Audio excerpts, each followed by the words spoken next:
No sé bien por qué estoy escribiendo esto. Tal vez porque llevo años con este peso en el pecho. A veces me pregunto si alguien más lo vio, si alguien más lo sintió como yo lo sentí aquella noche. No sé, pero necesito sacarlo. Necesito que alguien sepa lo que vi, lo que viví, lo que fue realmente el final del rey más sabio que jamás existió, Salomón. Yo no fui un hombre importante, nunca. No era sacerdote, ni profeta, ni soldado de alto rango. Fui simplemente un obrero del palacio. Trabajaba en las cocinas. Desde joven me encargaba de llevar provisiones, mover sacos, cargar madera, traer agua, lo que sea. El palacio era otro mundo. Mármol, oro por todos lados, fuentes, jardines. Uno caminaba por ahí y sentía que eso no podía ser obra de manos humanas. Era demasiado. A veces pensaba que ni siquiera éramos Israel. Éramos otra cosa, algo más grande, algo que no sé si estaba bien. Recuerdo perfectamente ese día. Lo tengo clavado en la memoria. No era un día cualquiera. No. Era la víspera de uno de esos rituales extraños que comenzaron a aparecer en Jerusalén. Rituales que no eran para nuestro Dios. Lo supe porque nos mandaron preparar ofrendas que nunca antes habíamos hecho. Animales. Y no solo eso. Había algo más. Algo que me revolvió el estómago apenas lo entendí. Las órdenes venían de arriba. Traigan leña suficiente. Mucha.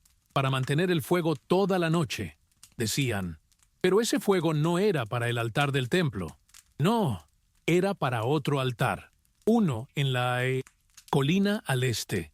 Lo habían construido hacía poco. Decían que era para Moloc. Otros susurraban que también había altares para Astarte y Quemos. Yo no quería creerlo. No quería. Pero cuando vi a los sacerdotes extranjeros llegar, con esos rostros pintados, con collares de huesos, con campanas en los tobillos y esos cánticos, algo dentro de mí se rompió. Y ahí lo vi. Nunca lo olvidaré. Salomón. Sí, el rey. No estaba vestido como solía estar en el templo. No llevaba su túnica blanca, ni su corona. Llevaba algo diferente. Ropas oscuras, con bordados que no reconocí, símbolos que no eran de Israel. Caminaba lento, cabizbajo, como si arrastrara una cadena invisible. Pero sus ojos no eran los del hombre que decían ser el más sabio del mundo. No, eran ojos vacíos, ojos muertos. Lo seguí. No debía, lo sé. Pero algo más fuerte que yo me empujó. Me escondí detrás de unos pilares, entre las sombras. Desde ahí podía ver la colina maldita. El altar estaba listo. Era grande, de piedra negra, y en el centro, un hueco, como una boca abierta, esperando tragar lo que viniera. Había gente, mucha, mujeres extranjeras, sus esposas, sus concubinas, todas vestidas con ropas que nunca vi en mi vida. Algunas danzaban, otras gritaban. Los tambores no paraban. El sonido, Dios, ese sonido todavía me persigue cuando cierro los ojos. Era como si la tierra misma vibrara, como si algo que no debía estar aquí, se estuviera despertando. Y entonces vi lo peor. Trajeron a un niño, pequeño, no tendría más de 3 años. Lloraba. Lloraba con un llanto que no sé cómo describir. No era solo miedo, era como si su alma supiera lo que iba a pasar. Lo entendía, lo sentía. Lo pusieron en los brazos del ídolo, de Moloc. Ese maldito ídolo tenía los brazos extendidos, de bronce, al rojo vivo por el fuego que ardía debajo. Cuando el niño tocó ese metal, su grito no era humano, no era de este mundo. Yo vomité, no pude evitarlo. Vomité ahí, mismo. Me temblaban las piernas. Quería salir corriendo. Quería cerrar los ojos y desaparecer. Pero no podía. Mis pies estaban clavados. Y lo vi. Vi a Salomón levantar las manos y orar. Pero no oraba a nuestro Dios. No. Murmuraba palabras en un idioma que no entendía. Palabras que me helaban la sangre. Pedía, no sé qué pedía. Poder, fortuna, protección. O tal vez ya ni sabía lo que decía. Y no fue solo un niño. No, vinieron más. uno tras otro, todos entregados al fuego. Yo quería gritar, quería correr hacia allá, detenerlo, pero ¿qué podía hacer? Era solo un sirviente. Nadie. No sé cuánto tiempo estuve ahí. Las horas pasaban y el fuego no se apagaba. Los tambores seguían. La gente danzaba, gritaba, gemía. Algunos se cortaban a sí mismos. Otros caían al suelo convulsionando, como poseídos. Era un infierno. Aquí, en Jerusalén. Y en medio de todo, él, Salomón, el hombre que un día nos enseñó que el temor a Dios es el principio de la sabiduría. Ahora inclinaba su cabeza ante demonios. Yo no aguanté más. Me fui, corrí. No sé cómo llegué a mi casa. No sé cómo no me mataron al verme ahí escondido. Esa noche no dormí. Ni la siguiente. Al día siguiente, Jerusalén seguía igual. Brillante, llena de oro. Los mercados llenos. Las risas. Los comerciantes. Las caravanas. Todo como si nada. Pero yo sabía que algo se había roto. Algo que ya no tenía arreglo. A partir de esa noche, todo empezó a ir mal. Las rebeliones comenzaron. Los enemigos se alzaron. Las tribus ya no se miraban como hermanas. El reino empezó a quebrarse. Y él envejeció rápido. Lo veías caminar por el palacio y parecía un cadáver que respiraba. Ojeras profundas, la piel pálida. Murmuraba solo. A veces hablaba y nadie entendía qué decía. Muchos dicen que escribió ese libro. Todo es vanidad, vanidad de vanidades. Yo lo leí. Y juro que esas palabras no son poesía. Son gritos. Gritos de un hombre que vendió su alma. Y cuando quiso recuperarla, ya era demasiado tarde. Yo no sé qué pasó con su alma. No me corresponde, pero sí sé que esa noche, esa maldita noche, fue el principio del fin. Y a veces, cuando cierro los ojos, todavía escucho ese grito. El del niño, el primero, ese que abrió las puertas del infierno en Jerusalén. Después de aquella noche, juro que nada volvió a ser igual. Ni para mí, ni para Jerusalén, ni para nadie que tuviera ojos para ver lo que realmente estaba pasando. Los días siguientes fueron extraños. Había un silencio raro en los pasillos del palacio. No el silencio de la paz, sino ese silencio denso, pesado, como cuando el aire se vuelve irrespirable antes de que estalle una tormenta. Me di cuenta de algo que nunca había notado antes. Los rostros de los siervos, de los guardias, de los ancianos, todos evitaban mirarse a los ojos. Caminábamos con la cabeza baja. Nadie preguntaba. Nadie decía nada. Pero todos sabíamos. Todos. Habíamos visto o, al menos, oído lo suficiente. Lo más aterrador era que desde afuera todo parecía igual. Los mercaderes seguían gritando en los mercados. Las caravanas de Egipto, Tiro y Babilonia seguían entrando cargadas de especias, piedras preciosas, caballos, marfil, oro, tanto oro que ya ni lo contaban. Las mujeres del palacio seguían adornadas con collares de jade, perlas, zafiros. Las fuentes seguían manando agua cristalina. Los jardines, verdes, frondosos, intactos.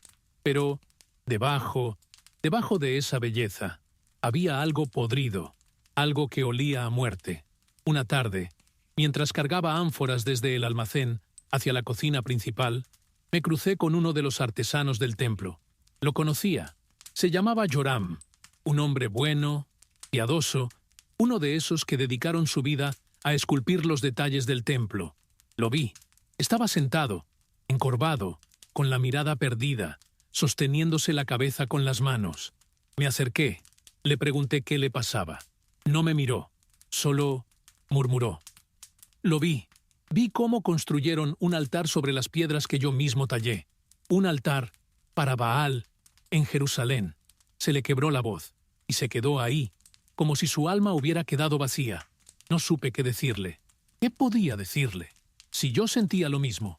Poco a poco, los rumores empezaron a correr. Algunos de los levitas, los sacerdotes, comenzaron a abandonar sus puestos. Otros Simplemente desaparecieron. Nadie preguntaba por ellos. Nadie. Porque todos entendíamos que preguntar significaba estar dispuesto a cargar con la verdad. Y la verdad era demasiado pesada. Entonces llegaron los extranjeros, más de ellos. No como comerciantes o embajadores, sino como sacerdotes. Sacerdotes de dioses que nunca debieron pisar nuestra tierra. Cada colina alrededor de Jerusalén, que antes eran montañas de oración y adoración al Dios de Israel, se convirtieron en lugares de oscuridad, encendían fuegos, levantaban estatuas, sacrificaban animales y a veces, cosas peores. Yo trataba de no mirar, de no escuchar.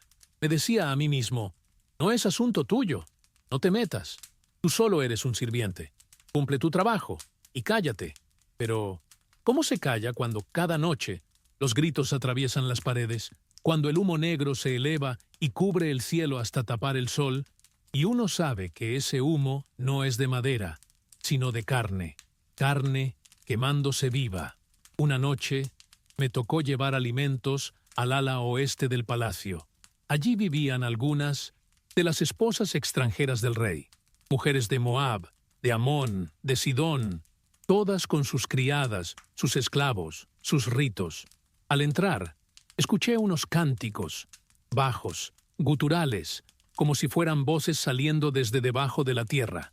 Me temblaron las manos. No quería entrar, pero la orden estaba dada. Me acerqué, dejé las cestas de dátiles y vino en el suelo. Y entonces vi una puerta entreabierta. No debí mirar, lo sé, lo juro. No debí, pero miré. Lo que vi me persigue hasta hoy. Había un círculo dibujado en el suelo, un círculo con símbolos, algunos hechos con algo que parecía sangre. Dentro del círculo había una mujer, desnuda, cubierta de ceniza. Sus ojos estaban en blanco. Temblaba o se convulsionaba, no lo sé. Alrededor, otras mujeres danzaban y repetían palabras que no eran de ningún idioma que yo conociera. En el centro había una estatua pequeña, un ídolo. No sé qué era, pero sentí, lo juro, sentí que me miraba, que respiraba, que sabía que yo estaba allí. Me fui, corrí, dejé todo tirado.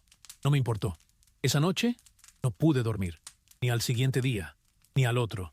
Y no fui el único. A partir de entonces, Jerusalén empezó a cambiar. No físicamente, no de inmediato. Pero la gente ya no era la misma. Los comerciantes se volvían más codiciosos. Los jueces, más corruptos.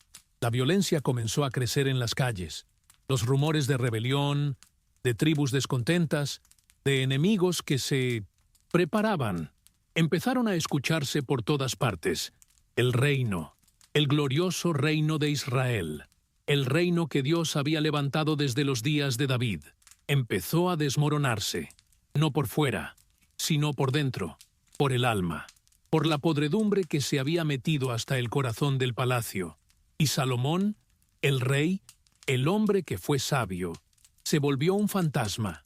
Lo veías caminar por los pasillos, hablando solo, murmurando cosas como «todo es vanidad, todo es vanidad». A veces lo veías riendo, otras llorando, otras discutiendo con nadie, con sombras, con demonios, no sé, pero ya no era él, no era. Y yo entendí algo, entendí que un hombre, por más sabio que sea, cuando su corazón se vende, ya no hay sabiduría que lo salve. Ese fue el principio del fin, porque, después de eso, el reino nunca volvió a ser el mismo, nunca. No sé qué hora era, pero recuerdo que el sol no había salido aún cuando comenzaron los golpes en las puertas del barrio de Dindon Titisuenteten. Los sirvientes. Golpes secos, desesperados, como si alguien viniera escapando de algo que no podía explicar. Me levanté de un salto. Cuando abrí la puerta, vi a Eliab, un viejo soldado del rey, uno de esos que siempre había sido respetado en Jerusalén. Pero esa madrugada lo vi con la cara blanca, los ojos desorbitados, jadeando como si hubiera corrido desde el infierno mismo. Se acabó todo. me gritó, temblando. Yo no entendía. Le agarré de los hombros y le grité. ¿Qué pasó? ¡Habla, maldita sea! Me miró, pero era como si no me viera. Apenas pudo soltar las palabras. El profeta llegó al patio del palacio, frente a todos, frente al rey, frente a los nobles, y gritó con una voz que no era de hombre, que venía de lo alto. Así dice el Dios de Israel, por cuanto has desviado tu corazón, por cuanto has hecho lo malo ante mis ojos, rasgaré este reino de tus manos, no en tus días, sino en los días de tu hijo. Lo dividiré, y solo una tribu quedará para la descendencia de David, por amor a mi siervo David. Pero todo lo demás lo daré a otro. Cuando escuché eso, sentí que las piernas no me sostenían. Me fui contra la pared, me deslicé hasta el suelo, y no sé por cuánto tiempo estuve allí, temblando como un niño. Esa mañana, Jerusalén no despertó como cualquier otra. No, el rumor se esparció como fuego en rastrojo seco. No había calle, no había plaza, no había tienda donde no se hablara del mismo tema. El juicio había sido anunciado. El reino, ese reino que pensábamos que duraría para siempre, se había sentenciado a muerte. Y no era un enemigo externo. No eran los egipcios, ni los babilonios, ni los moabitas. Era Dios, el Dios que nos sacó de Egipto, el Dios que nos dio esta tierra, el Dios que levantó a David. Él era ahora nuestro enemigo, porque ¿qué puede hacer un pueblo cuando el propio Creador se vuelve contra ellos? Esa fue la primera vez que vi miedo, verdadero miedo, en los ojos de los nobles, de los sacerdotes y hasta del mismo rey, Salomón, ese hombre que alguna vez fue la imagen de la gloria, del poder, de la sabiduría. Se presentó en la explanada del palacio, y lo que vi no se me borra. Estaba encorvado, más viejo de lo que su edad podía justificar, la barba descuidada, la túnica arrugada, sin corona, sin cetro, sin dignidad. Se paró ante el pueblo, y apenas pudo decir, lo oí, lo escuché, y no puedo cambiarlo. Se le quebró la voz, cayó de rodillas, y allí, en medio de todos, comenzó a golpear el suelo con los puños, llorando, como un hombre que sabe que perdió todo, todo. Nadie se acercó a levantarlo, nadie, porque todos entendimos que eso no era solo la caída de un hombre, era la caída de un reino, la caída de un pacto, la caída de la promesa. Los días siguientes fueron un caos. Los enemigos que antes estaban tranquilos empezaron a movilizarse. Las tribus del norte comenzaron a reunirse en secreto. Algunos generales, que antes juraban lealtad, empezaron a planear su huida. Y el pueblo andaba como ovejas sin pastor. Unos lloraban, otros maldecían, otros simplemente se sentaban en las calles, en silencio, mirando al suelo, como esperando que la tierra se los tragara. Yo no sabía qué hacer. Me preguntaba, ¿de qué sirvió todo? ¿De qué sirvió construir el templo? ¿De qué sirvieron los años de paz, las riquezas, el comercio, la fama, si al final todo se iba a desmoronar? Una noche, cuando ya no podía dormir más, subí a la colina de Ofel, desde donde se podía ver todo Jerusalén, y lo que vi fue algo que nunca olvidaré.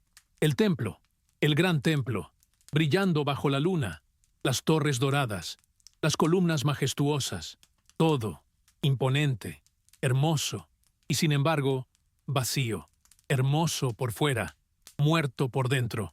Allí entendí lo que realmente significa